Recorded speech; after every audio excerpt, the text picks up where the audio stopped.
सर्वप्रथम मैं यहाँ उपस्थित सभी अतिथिगण, शिक्षक और अपने प्रिय सहपाठीजनों का स्वागत करता हूँ।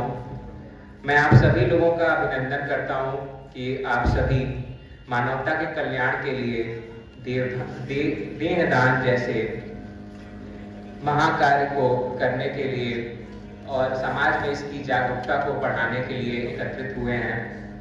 मैं यही आशा करूंगा कि और भी लोग आप ही की तरह देहदान करने के लिए आगे आएं, परंतु देहदान के साथ समाज में कई भ्रांतियां भी जुड़ी हुई हैं, जिसके बारे में भी बात करना बहुत आवश्यक हो जाता है। ऐसी ही सामाजिक भ्रांतियों पर प्रकाश डालते हुए तथा देहदान से होने वाले सामाजिक कल्याण को दर्शाते हुए प्रस्तुत है एक नाटक, समर्पण जीवन के परे एक उपहार। यह नाटक चरणपुर में स्थित है। चरणपुर एक छोटा सा कस्बा है जहाँ का जीवन बड़े शहरों के शोर से दूर सादगी से भरा हुआ है। यहाँ कुछ ही साल पहले एक बड़े अस्पताल की स्थापना की गई है, जिससे कि आसपास के ग्रामीण लोगों को काफी राहत है। पहला दृश्य, चरणपुर में एक आम दिन, रामू का घर।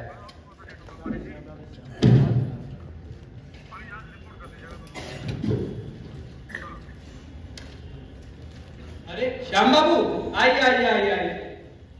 अरे भगवान, श्याम बाबू के लिए जरा पानी तो लाना। और श्याम बाबू बताइए, क्या हाल है आपके? सब बढ़िया है, आप बताएं, आप कैसे हैं? पानी पीजिए। और बताइए, कहाँ से आना हुआ आपका? बस खेत की फसल देख के आ रहे थे। सुना है इस साल फसल कुछ उपजाऊ नहीं हुई है। आप तो जानते हैं खेती बाड़ी का काम 19-20 तो होता ही रहता है। अरे रीमा बिटिया, कैसी हो? स्कूल जाने में इतनी देरी कैसे हो गई? क्या बताऊं काका, अम्मा के जाने के बाद घर का सारा काम मुझे ही करना पड़ता है और पिताजी की भी तबीयत खराब रहती है और ये सोनू ये भी कुछ नहीं करता। अच्छा चलते हैं काका, देरी हो जाएगी। बताइए, कितना हंसना खेलता परिवार था। रमा बहन के गुजरने के बाद तो जैसे पूरा घर उजड़ सा गया है।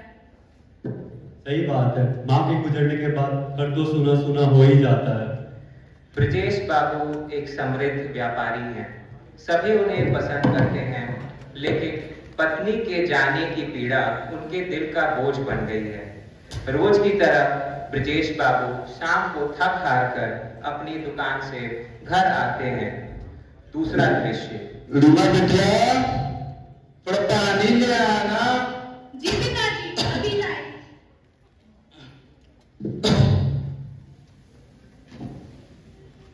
वो सोनू नालायक कहाँ है? कहीं खेल रहा होगा। तबीयत ठीक नहीं लग रही है। क्या हो गया पिताजी? सीने में दर्द हो रहा है। रीमा बिटिया, रीमा बिटिया, सोनू देखो पिताजी, क्या हुआ पिताजी? क्या हुआ? आपको क्या हुआ पिताजी? क्या हुआ? पिताजी उठिए, पिताजी उठिए। काका, काका देखिए ना, पिताजी को क्या हो गया? पिताजी बोल नहीं रहे हैं। उठिए काका, उठिए काका, उठिए पिताजी, उठिए, उठिए पिताजी, उठिए। ब्रजेश बाबू की बिगड़ती हालत को देखकर सभी उन्हें तुरंत बड़े अस्पताल की तरफ ले जाते हैं। अगला दृश्य, अस्पताल।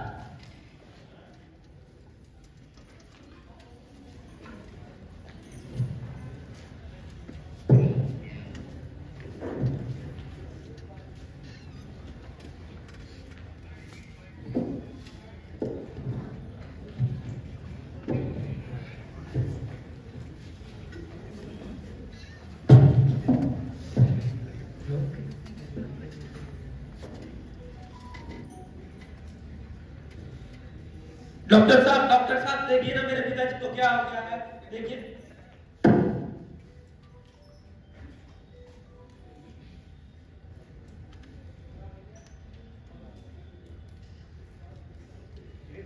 डॉक्टर साहब, हमारे पिताजी ठीक तो हो जाएंगे ना डॉक्टर साहब? आप लोग फिक्र न करिए, हम अपनी तरफ से पूरी उन्हें कुछ होगा तो नहीं ना? डॉक्टर साहब, हमारे पिताजी को कुछ हो कोशिश करेंगे कि बचाने की, आप लोग फिक्र ना करिए। ब्रजेश बाबू को डॉक्टर ऑपरेशन थिएटर में ले जाके दूसरी तरफ सभी लोग सोनू और रीमा को दिलासा दे रहे होते हैं। ब्रजेश बाबू की बिगड़ती हालत के बारे में गांव के सरपंच को सूचना दी जाती है। सरपंच फौरन अस्पताल पहुंचते हैं। देखिए ना सरपंच जी, हमारे पिताजी को क्या हो गया, पानी से पीट पड़े। अरे कोई बात नहीं, देख तू हौसला रख, ठीक है। ब्रजेश भाई अच्छे आदमी हैं, उनको कुछ नहीं होगा। डॉक्टर साहब पूरी कोशिश कर रहे हैं, ठीक है। अरे बच्चे संभालो भाई, इधर आओ। अरे देखिए सरपंच जी आ गए। और रमेश कैसे हो? ये बताओ मुझे, ब्रजेश को क्या हो? ब्रजेश जी काम धंधे से आ रहे थे, अचानक से उनके सीने में दर्द उठा, एकदम से गिर पड़े, फिर उनको अस्पताल ले जाया गया। अरे वो देखो वार्ड बॉय आ रहा है, उससे जाके पूछो। भैया ब्रजेश जी की हालत कैसी है अब? भैया ब्रजेश जी की हालत थोड़ी नाजुक है, हम उन्हें बचाने का पूरा प्रयास करें, आप चिंता न करें। अच्छा भैया, क्या पता क्या बोली वार्ड? ब्रजेश जी की हालत थोड़ी सी नाजुक है, और डॉक्टर साहब अपना पूरा प्रयास कर रहे हैं, ईश्वर चाहेगा वो बच भी जाएंगे। अरे ब्रजेश भाई अच्छे आदमी थे, भगवान उनका साथ देगा, उनके साथ कुछ बुरा नहीं होगा। तभी डॉक्टर साहब ऑपरेशन थिएटर से निराश सा चेहरा लेकर नमस्कार डॉक्टर साहब। नमस्कार डॉक्टर साहब। ये ब्रजेश को क्या हुआ? उन्हें दिल का दौरा पड़ा था, आप लोगों ने उन्हें यहाँ लाने में बहुत देरी कर दी, अफसोस हम उन्हें बचा नहीं पाए। ब्रजेश बाबू के देहांत की खबर सुनकर सब शोक में हैं। सोनू और रीमा को दिलासा दिया जा रहा है। बहुत बढ़िया है, बट क्या ही कर सकते हैं, कोई कैसे बदल। तभी वहां रेखा आती है, जो कि उसी कस्बे में पली बड़ी है और अभी अस्पताल में कार्यरत है। अरे रीमा, तुम यहाँ कैसे? देखिए ना डॉक्टर दीदी, डॉक्टर साहब क्या बोल रहे हैं। अरे रीमा बिटिया, बहुत दुख के साथ बताना पड़ रहा है कि ब्रजेश भैया को दिल का दौरा पड़ा था और अब वो हमारे बीच नहीं रहे बेटा। रीमा, इस सृष्टि का नियम है बेटा, जो आया है उसे एक ना एक दिन जाना पड़ता है। ब्रजेश भाई बहुत भले आदमी थे, उन्होंने हमेशा गांव वालों और सभी का भला ही सोचा है, हमेशा भला किया भी है। लेकिन अब विधि सिद्धांत को कौन ही बदल सकता है? भगवान हमेशा अच्छे लोग के साथ इतना बुरा क्यों करता है? ब्रजेश काका एक भले इंसान थे और वो चाहते चाहते भी एक भला काम कर सकते हैं। ऐसा भला काम? वो देहदान कर सकते हैं। देहदान? तुम्हारा दिमाग तो ठीक है ना? 4 अक्षर तुमने पढ़ क्या लिया है? तुम अपनी परंपरा और संस्कृति भूल गई। मरणोपरांत तुम देहदान की बात कर रही हो। रेखा की बातें सुनकर सब हैरान हैं कि तभी पुरोहित जी भी वहां आ जाते हैं।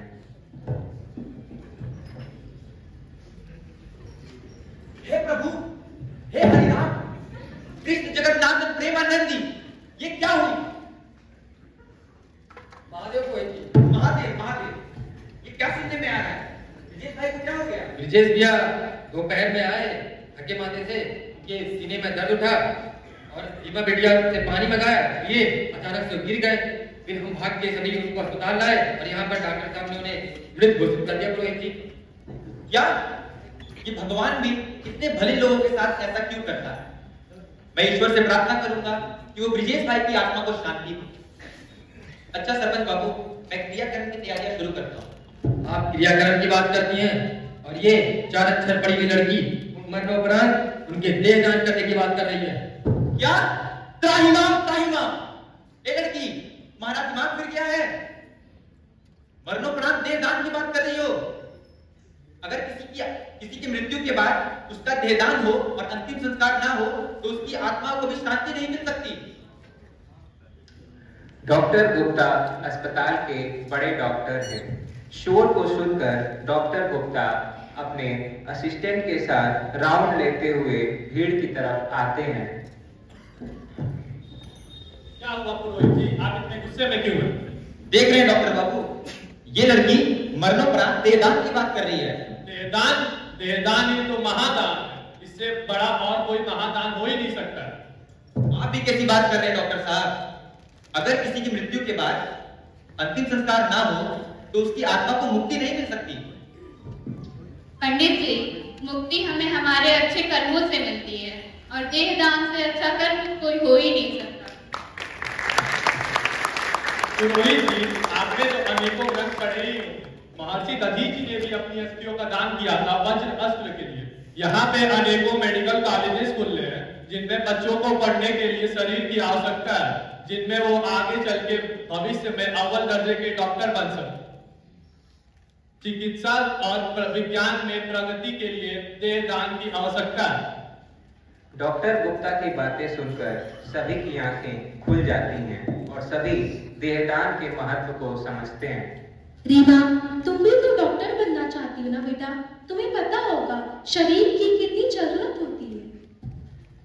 पिताजी ने जिंदगी भर बहुत से नेक काम किए हैं। अगर वो जिंदा होते तो वो इस महादान के लिए खुद ही आगे आते। रीमा बिटिया, मुझे माफ करना, मुझे तुम पे बहुत गर्व है। इतनी कठिन परिस्थिति में भी तुमने इतना अहम फैसला लिया है समाज के विकास के लिए। हम सभी तुम पे गर्व करते हैं बच्चा। मैं बहुत ही गर्व महसूस करता हूँ कि आप जैसे व्यक्ति इस समाज में हैं जो देहदान करके इस समाज के प्रति एक बहुत ही महत्वपूर्ण कदम उठा रहे हैं।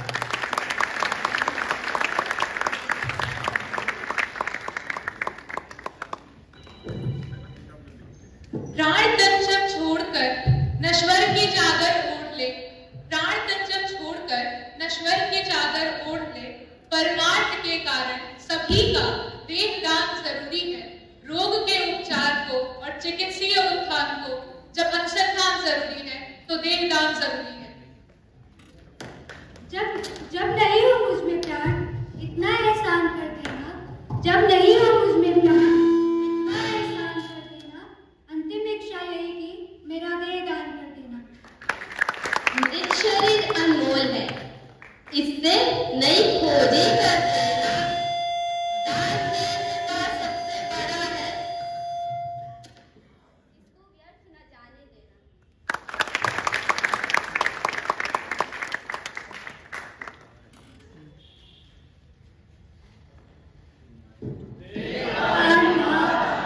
जीवन के बाद ना हो पूर्या।